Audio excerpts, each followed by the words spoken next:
Welcome back to the WS Daily. My name is Bill Welichka. I've spent much of my time speaking out and working towards ending men's violence against women.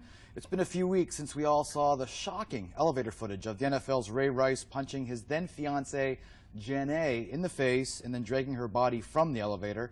Joining us now is Vittoria Adhami. She is the author of the book Trapped in a Diamond: 7 Signs That You Are Losing Yourself in a Relationship. Thanks for sharing your insight here, Vittoria. Thank you for having me. It's so easy for people, and me included, to sit back and question Janae's decision to stay married to Ray Rice despite his abuse. I think the obvious question is, why does she stay with her man? Is there a concern for future abuse? Definitely there is a concern for future abuse because she's still with that person that is the abuser. What happens when you are abused, you lose your will to act.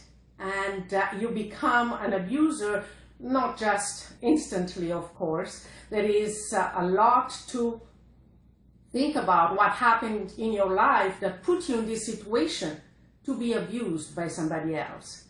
So low self-esteem, it's one of the principal players in this. And if she has not enough self-esteem, she will not be able to get out of that relationship. That's what happened in my situation. I was abused as a child. I was abused verbally, physically, emotionally. And what happened, I did not have enough self-esteem to get out of that abusive situation when I was in it, in the relationship I had with my previous husband. So it took years for me to realize that that was happening.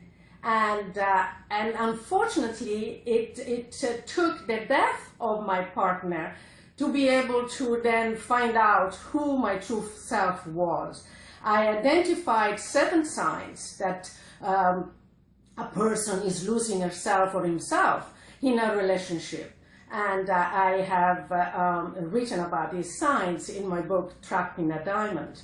But before I might give some data about what's happening in Canada. It's not just in US, of course. It's very popular now. We are talking about what happens in United States with these famous people that have committed these terrible acts. But about 3,600 women a day in Canada are seeking shelter just because there is violence in their home.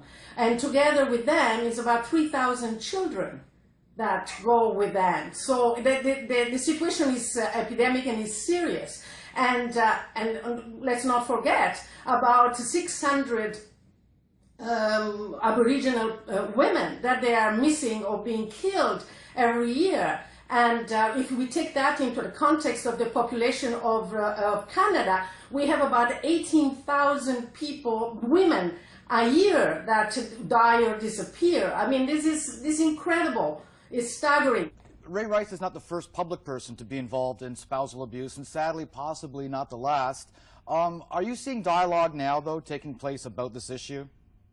Yes, I'm listening to all the dialogue possible that I can hear, but what is happening, unfortunately, usually, is that after this period, everything dies, and there will not be interviews like this one, and the subject is not going to be talked about for a long time until something else happens, and all of a sudden, this issue becomes popular. As I was saying, there are victims on a daily basis. About every 6 days, a woman is killed by the intimate partner in Canada. So if you see these figures and you put it globally, you can imagine what, we are in an epidemic state. Hopefully men and women are reminded what our societal standards are. There's a long history of public figures bouncing back from their history of violence. And like you said, the PR machine goes into high gear. The abuser continues to make a lot of money. Why is the public so quick to forgive and forget? It's not a very pleasant subject, and everybody has to analyze themselves and say, what have they done? sometimes have been abusive to somebody or being abused. There is a sense of shame, a shame for the individual that has been abused, and there is a shame as a nation, of course, if we talk about the fact that we have this problem in our society. So there are many factors. Now, we all can contribute. I'm very happy about you talking about the involvement of men as well in order to fight this incredible battle. So yes, of course, we need the help of many people, everybody in the society, to contribute in order to solve this problem. Well, I think it's important just a dialogue like this, just talking about it, and talking to guys too.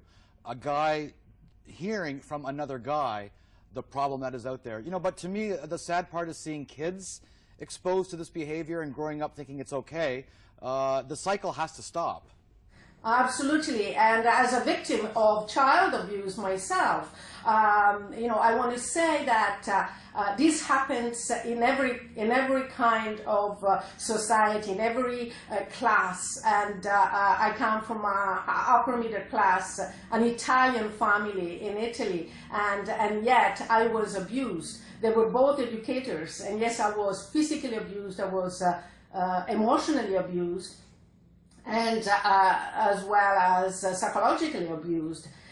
But for some miracle, I believed in myself, and I had the strength to leave that abusive environment. And in my case, I came to Canada to learn English, and for me, it was a liberation.